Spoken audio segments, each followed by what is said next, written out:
ఢిల్లీలో మంత్రి కోమటిరెడ్డి మీడియాతో మాట్లాడుతున్నారు. ప్రత్యక్ష ప్రసారంలో చూద్దాం. దాన్ని కూడా ఇంకా 5-6 పర్మిషన్ రావాలి మన కేంద్రానికి వెళ్ళి. ఇప్పుడు జిఎంఆర్కి వెళ్ళి ఎన్ఓసి తీసుకున్నాం, కానీ ఇంకా 5-6 పర్మిషన్లు వచ్చే ఉన్నాయి. దానికి వెంటనే ఇస్తానని చెప్పారు.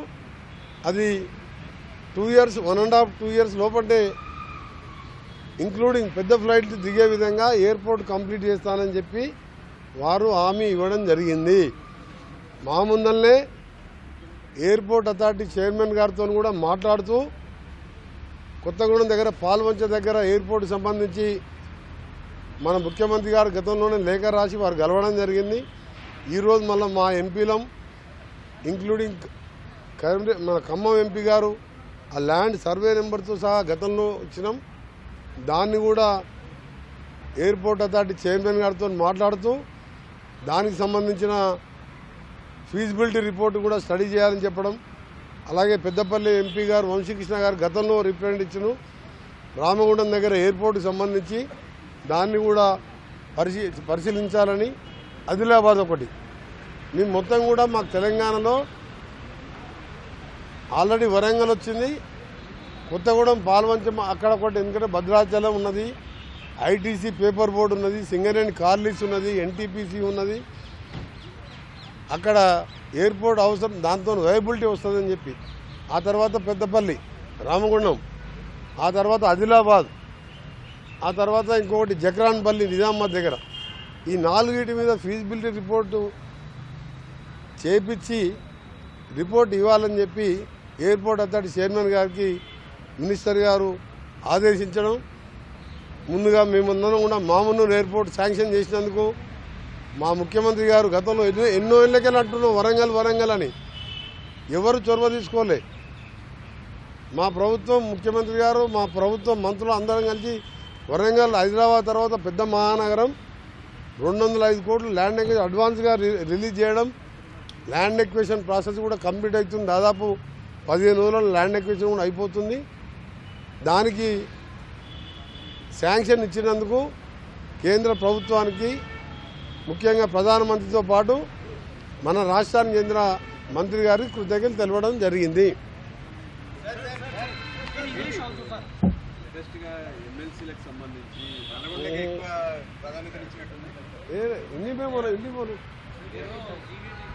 రివేటేజ్ వద్దు ఇలా చాలా అరే లంచ్ చేయకుండా డెవలప్మెంట్ చేసుకుంటున్నాం మేము, లంచ్ లేకుండా డెవలప్మెంట్ చేసుకుంటున్నాం మేము, అది అప్రిషియేట్ చేయాలి మీరు. చెప్తా, అది కూడా చెప్తా. తెలంగాణ భవన్కు సంబంధించి డిజైన్స్ కన్సల్టెంట్తో అన్నీ కూడా మా డిపార్ట్మెంట్ సబ్మిట్ చేయడం జరిగింది. వచ్చే వారంలో ముఖ్యమంత్రి గారితో ఫైనల్గా కొన్ని చేంజెస్ చేసుకుంటూ ముందుగా పటౌట్ హౌజీలో 5.5 ఎకరాలలో దానికి త్వరలోనే టెండర్లు పిలవబోతున్నాము. ఇది ముఖ్యమంత్రి గారు ఆదేశం. ముఖ్యమంత్రి గారు తర్వాత నిర్ణయం తీసుకొని మేము దాన్ని రకరకాల ఆలోచించినాం. ఈ మన హైదరాబాద్ హౌస్ పక్క ఉన్న తర్వాత పిలుద్దాం. ఫస్ట్ ఈ 5.5 ఎకరాలలో మనకు ఇబ్బంది అవుతున్నది. మనకు వచ్చే గెస్ట్లకు కానీ చిన్న రాష్ట్రాలకు కూడా గెస్ట్ హౌజులు ఉన్నాయి. మీ అందరికీ తెలుసు 10 ఏళ్ళు ఎందుకు ఆలస్యమైంది. ల్యాండ్ 42-58%లో 19 acresలో షేరింగ్ చేసుకోను. నేను వచ్చి మంత్రి అయిన తర్వాత 3వ రోజే మాట్లాడి జగన్మోహన్ రెడ్డి గారు అప్పటి ముఖ్యమంత్రిని ఒప్పించి ఇవాళ స్టార్ట్ చేస్తున్నాం. రకరకాల ప్లాన్లు మారినాయి. ఇవాళ ఒక బ్యూటిఫుల్ గెస్ట్ హౌస్ ఢిల్లీలో ఏ రాష్ట్రానికి లేనటువంటి గెస్ట్ హౌస్ వచ్చే వారం 10 రోజుల్లో టెండర్లు పిలవడం జరుగుతుంది. ఆలస్యం ఎందుకు అవుతుందంటే ఇది ఆషామాషి కాదు. కట్టినామంటే మళ్ళీ 100-200 ఏళ్ళు ఉండాలి. ఎందుకంటే నిజాం కాలేజీలో కడితే హైదరాబాద్ హౌస్ ఎట్లుందో ఆ మోడల్లో కట్టబోతున్నాము. మోడల్ అంటే అదే డిజైన్ కాదు, మంచి అన్ని సదుపాయాలతో ఒక ఆడిటోరియం కానీ ఒక కాన్ఫరెన్స్ పెట్టుకోవాలన్నా, సీఎం గారు ఎక్కడన్నా రివ్యూ పెట్టుకోవాలన్నా, మినిస్టర్స్ వచ్చి రివ్యూ పెట్టుకోవాలన్నా ఆ ప్రాసెస్ అంతా కంప్లీట్ అయింది. ఏ క్షణమైన టెండర్ నోటీస్ రావచ్చు. ఎవరు లేదు, తెలంగాణ R&B శాఖనే కడుతున్నది. త్వరలో టెండర్ పిలవబోతున్నాము. వారం రోజుల్లో టెండర్ పిలవబోతున్నాము. ఆ బోలో ఏ వాళ్ళ బోలో కూర్చో, ఆ పూछते मैं बोलना